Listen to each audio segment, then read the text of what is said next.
जी अस्सलाम वालेकुम। यासीन आपके साथ हाजिर है मॉर्निंग ब्रीफिंग में। आज इस हफ्ते का फोर्थ वर्किंग डे है, जुमेरात है और 4 जून 4 जून आज डेट है।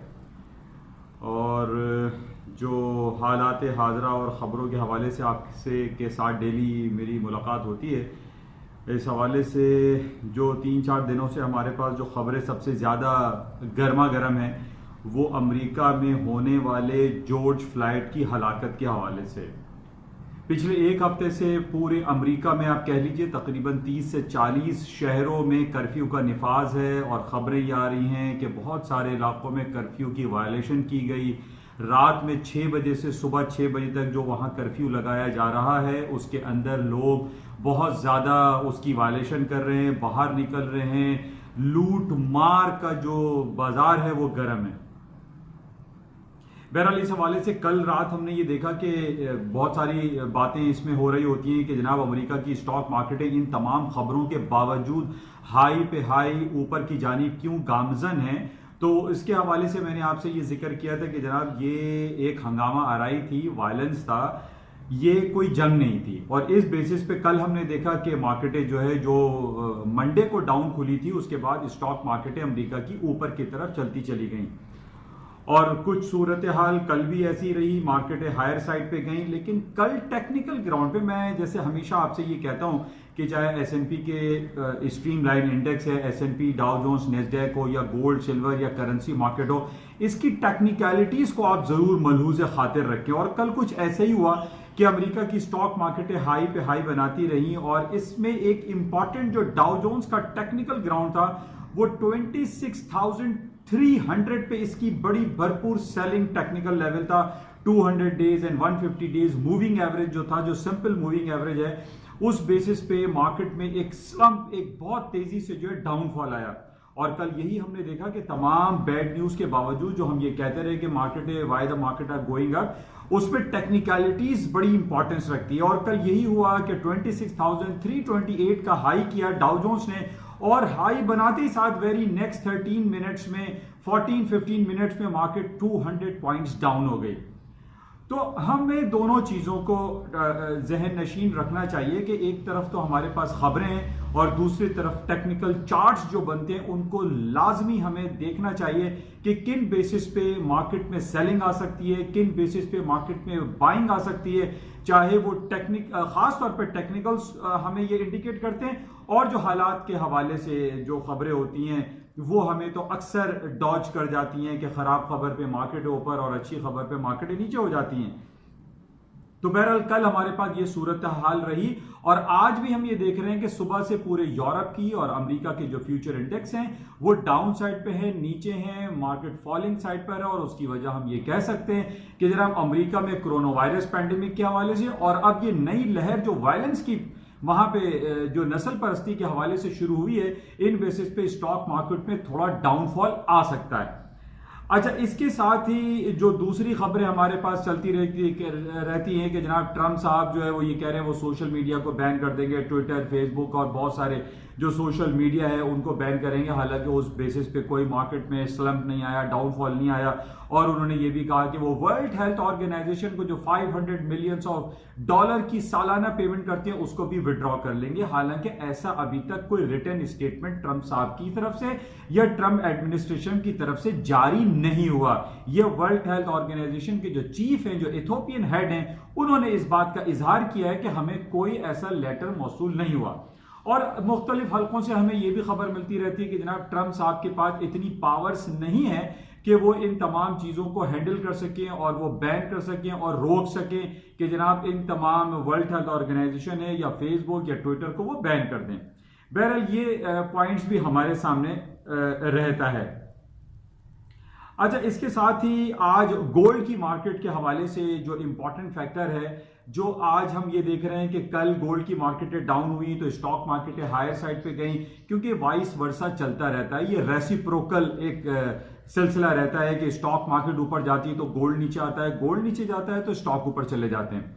अच्छा, अब आज सूरत हाल कुछ ऐसी हमें नजर आ रही है ऑन टेक्निकल बेसिस पे भी कि गोल्ड की कीमतों में इजाफा हो जाएगा। उसकी वजह यह है कि जिस तरीके से आज S&P, डाउ जोन्स, नेस्डैक और यूरोप की स्टॉक मार्केटों में डाउनफॉल है, इन बेसिस पे आज गोल्ड में हायर साइड पे मूव है। कल इसने 1690 का लो किया था और उसके बाद मार्केट हाई पे चली गई। इस वक्त भी हम देख रहे हैं कि 1710, 1702 और 1704 पे मार्केटें चल रही हैं, जो कि ये इंडिकेट कर रही हैं कि गोल्ड की कीमतों में इजाफा हो सकता है। 1690, 1690 के नीचे के स्टॉप लगा के आप गोल्ड को बाय कर सकते हैं, क्योंकि स्टॉक मार्केटें फॉल हो रही हैं और इसके अगेंस्ट में गोल्ड की कीमतों में इजाफा हो सकता है।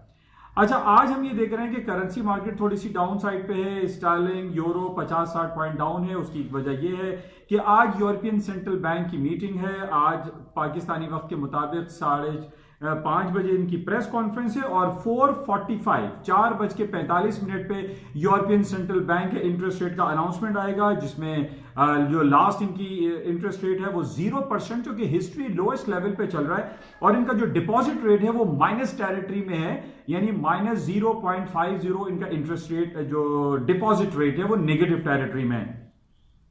इंडिकेशंस ये हमारे पास आती रहती है कि जनाब पूरी दुनिया में इंटरेस्ट रेट नेगेटिव की बातें चल रही हैं, तो यूरोपियन सेंट्रल बैंक है, बैंक ऑफ कैनेडियन बैंक है या अमेरिकन फेडरल रिजर्व बैंक है, ये अपने इंटरेस्ट रेट को अब नेगेटिव कर देंगे। और इन्हीं बेसिस पे हम ये देख रहे हैं कि आज जो इंडिकेशंस हैं वो यूरो और स्टर्लिंग इसी वजह से थोड़े से डाउनफॉल पे हैं। तो शाम 5:30-6 बजे से पहले स्टर्लिंग या यूरो में काम नहीं करना चाहिए। उसकी वजह ये कि इनके रिजल्ट के अनाउंसमेंट को हमें चेक कर लेना चाहिए।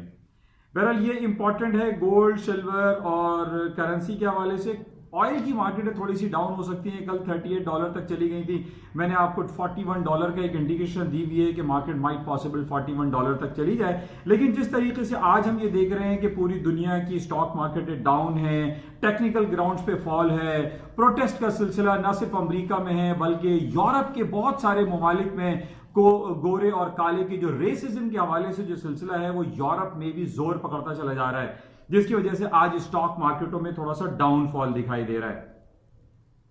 तो बहरहाल शाम में जो डिफरेंट रिपोर्ट्स होंगी उसको हम देखते हैं। आज अमेरिका की जॉबलेस रिपोर्ट है, जो कि पिछले 2-3 महीने से हम बहुत ज्यादा इसको इंपॉर्टेंस दे रहे हैं, क्योंकि अमेरिका में कोरोना वायरस की वजह से जो लॉकडाउन, शटडाउन और कर्फ्यू का जो सिलसिला था, उसकी वजह से बहुत सारी कंपनीज ने अपने एम्प्लॉयज को ले ऑफ कर दिया, उनको जॉबलेस कर दिया, उनको फायर कर दिया है, जिसकी वजह से स्टॉक मार्केटें भी डाउन हुई और जो जॉबलेस क्लेम है वो बहुत ज्यादा बढ़ते चले गए।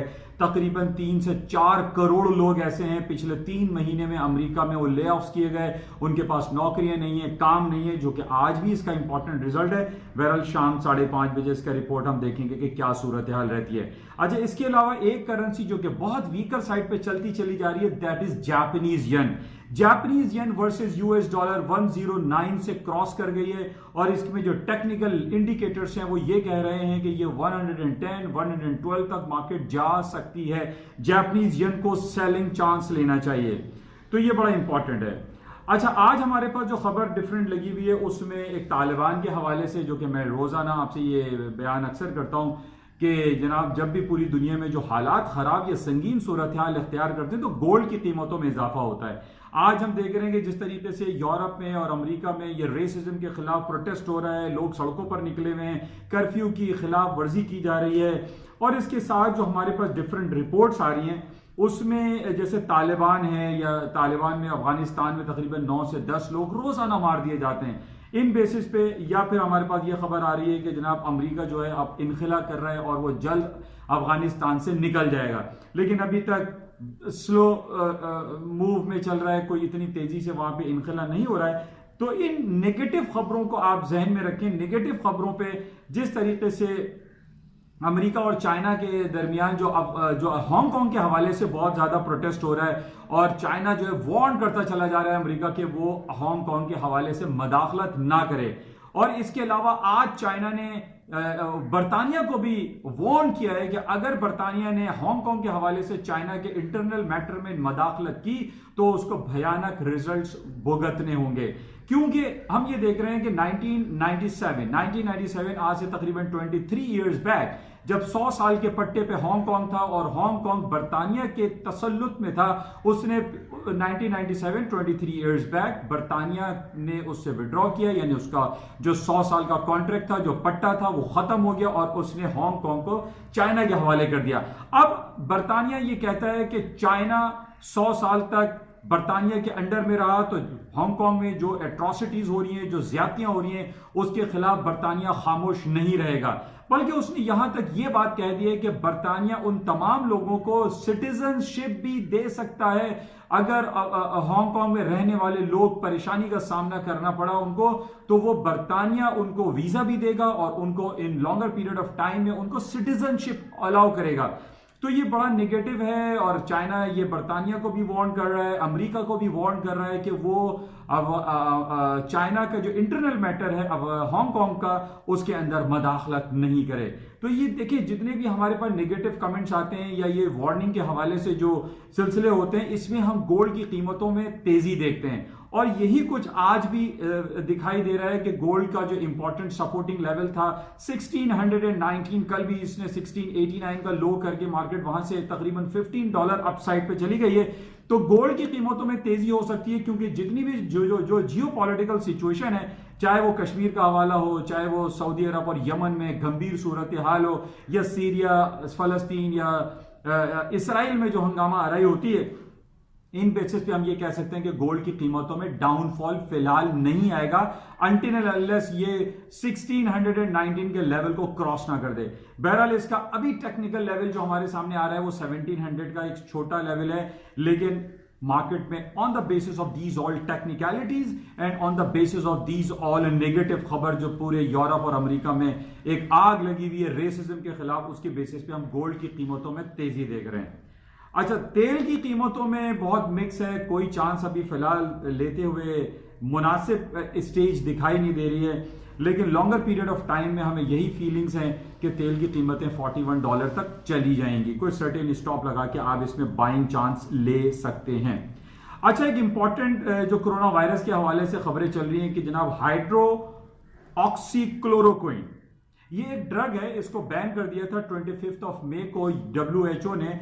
इसके जो क्लिनिकल ट्रायल है उसको ऑन कर दिया गया, उसका क्लिनिकल ट्रायल की इजाजत दे दी गई है, WHO ने ओके कर दिया है और उसने ये कहा है कि हाइड्रोक्सीक्लोरोक्विन की जो क्लिनिकल ट्रायल है उसको अब कंटिन्यू रखा जाएगा और पूरी दुनिया के तकरीबन 35 कंट्रीज ऐसे हैं जो कि इसके ट्रायल में पार्टिसिपेट करेंगे। तो ये बड़ा खुशआइन बात है और इन बेसिस पे हम ये कह सकते हैं कि कोरोना वायरस की वैक्सीन के हवाले से बहुत सारी कंपनीज काम कर रही हैं और उसमें कुछ पाकिस्तानी कंपनीज का भी नाम है, सरले है, फिरोसन्स है। इन बेसिस पे भी हमारे यहाँ फार्मास्यूटिकल कंपनीज पाकिस्तान में काफी पोटेंशियल दिखाई देता है और इसको डाउन्स अगर आपको डिप पे बाय मिले तो पाकिस्तान स्टॉक एक्सचेंज में सरले पाकिस्तान है, फिरोसन्स है, ICI है और दूसरी जो कंपनीज हैं जो फार्मास्यूटिकल कंपनीज हैं उनको हमें क्लोजली वॉच में रखना चाहिए। अच्छा, इसी तरीके से पाकिस्तान की कुछ बात और मजीद करते हैं। पाकिस्तान की स्टील मिल जिसके अंदर 9350 लोगों को फायर करने का, उनको ले ऑफ करने का ऐलान किया है पाकिस्तान की इकोनॉमिक कोऑर्डिनेशन कमेटी ने। देखिए, बहुत सारे हमारे गवर्नमेंट के इदारे हैं जहां पर ओवर एम्प्लॉयमेंट है, बहुत ज्यादा, जहां 100 लोग की जरूरत है वहां 1000 लोग भर्ती किए हुए हैं और यही हाल हमारे यहाँ PIA में है। PIA में जो अभी हादसा हुआ जहाज का, उसमें भी सुनने में यही बात आती है कि जनाब जहां 40 लोग चाहिए वहां 400 लोग भर्ती हैं। अब यहाँ ये बेसिकली जो पॉलिटिकल बेसिस पे भर्तियां की जाती हैं, इन बेसिस पे हमारे यहाँ बड़ी बुरी हालत है। हमें चाहिए, हमारी हुकूमतों को चाहिए कि ये ओवर एम्प्लॉयमेंट जो पॉलिटिकल बेसिस पे जो एम्प्लॉयमेंट होती है उनको ख़त्म किया जाए, उनको फायर किया जाए। बहरहाल इकोनॉमिक कोऑर्डिनेशन कमेटी की तरफ से ये ऐलान जारी किया गया है कि 9350 एम्प्लॉयज़ को फायर कर दिया जाएगा, उनको निकाल दिया जाएगा पाकिस्तानी स्टील से। ये एक हम कह सकते हैं कि अच्छी खबर है क्योंकि पहले भी हमारे पास डिफरेंट रिपोर्ट्स ये आई हैं कि जनाब बहुत ज़्यादा जो करप्शन है वहाँ पे बहुत ज़्यादा है, चाहे वो स्टील मिल हो या नेशनल इंश्योरेंस कॉरपोरेशन हो, वहाँ पर भी हम देखते हैं कि जिसमें एक टीवी प्रोग्राम भी आता था अजब करप्शन की गजब कहानी। तो हम ये देख रहे हैं कि जितने भी गवर्नमेंट इदारे हैं उनके अंदर बेतहाशा करप्शन है और ओवर एम्प्लॉयमेंट भरी पड़ी हुई है। तो ये इंपॉर्टेंट है और इसमें हम समझते हैं कि हुकूमत इसमें बेहतर फैसला कर रही है। इसके साथ ही कल मैंने आपसे जिक्र किया था कि पाकिस्तान के ऑनरेबल चीफ जस्टिस जनाब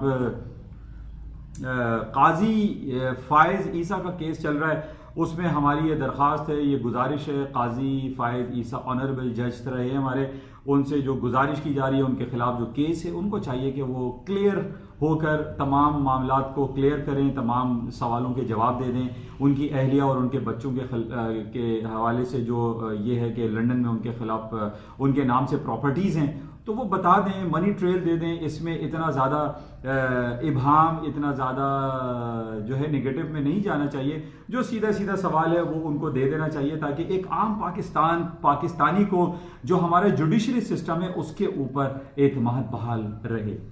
अच्छा, इसके अलावा एक बड़ी खबर है, ये डिफरेंट आर्टिकल्स आप देख रहे हैं, अपील चल रही है हुकूमत पाकिस्तान से और जो हमारा जो वजीर इत्तलात हैं इस हवाले से हम ये देख रहे हैं कि पिछले सालों साल से हमारा जो रेडियो है पाकिस्तान का उसका बड़ा बुरा हाल है। पहले हम अपनी गाड़ियों में जब चलते हैं तो जो उर्दू सॉन्ग्स होते थे, जो चाहे वो पाकिस्तानी हो या इंडियन सॉन्ग हो, उसके बेसिस पे हमारे यहाँ, जैसे मैंने पहले भी आपसे कहा था कि उर्दू की तरवीज के हवाले से हमें काम करना चाहिए। तो उर्दू जबान चाहे वो बांग्लादेश में बोली जा रही हो, इंडिया में बोली जा रही हो, पाकिस्तान, दुबई, सऊदी अरब, उर्दू की तरवीज के हवाले से हमें कुछ ऐसे SOPs एडॉप्ट करने चाहिए और इन तमाम रेडियो स्टेशंस को बहाल करना चाहिए। इनकी प्रमोशन के लिए हमें काम करना चाहिए। रेडियो पाकिस्तान में एक बहुत बुनियादी जो है मीडियम रहा है ज़राए इब्लाग के हवाले से, हमें इसको ख़त्म नहीं करना चाहिए। ये हुकूमत पाकिस्तान से अपील की जा रही है रेडियो के हवाले से। हमारी ये दरख्वास्त है इमरान खान साहब से और जो हमारे जो रिटायर्ड आसिम सलीम बाजवा साहब से और federal minister of information mister Shibli Faraz साहब से ये गुजारिश है कि रेडियो के मुख्तलिफ जो मसाइल हैं इनको हल करें और इसकी प्रमोशन के लिए अपने काम करें। इंशाल्लाह राब्ते में रहेंगे। और मुख्तसर यही सूरत हाल है कि आज हमारे पास शाम को 5 बजे, 6 बजे, 5:30 बजे मुख्तलिफ US की रिपोर्टें हैं और मुख्तलिफ यूरोप के साइड की खबरें हैं। खास तौर पे यूरोपियन सेंट्रल बैंक के इंटरेस्ट रेट की अनाउंसमेंट है, उसको आप जरूर क्लोजली वॉच करें और उसके बाद अपने पोर्टफोलियो को मैनेज करें। इंशाल्लाह राब्ते में रहेंगे और मजीद देखते हैं कि आज सारा दिन मार्केट में क्या खबरें रहती हैं। जाते हुए मैं आपसे रिक्वेस्ट करूंगा कि इस YouTube चैनल को प्लीज सब्सक्राइब जरूर कीजिएगा। Thank you.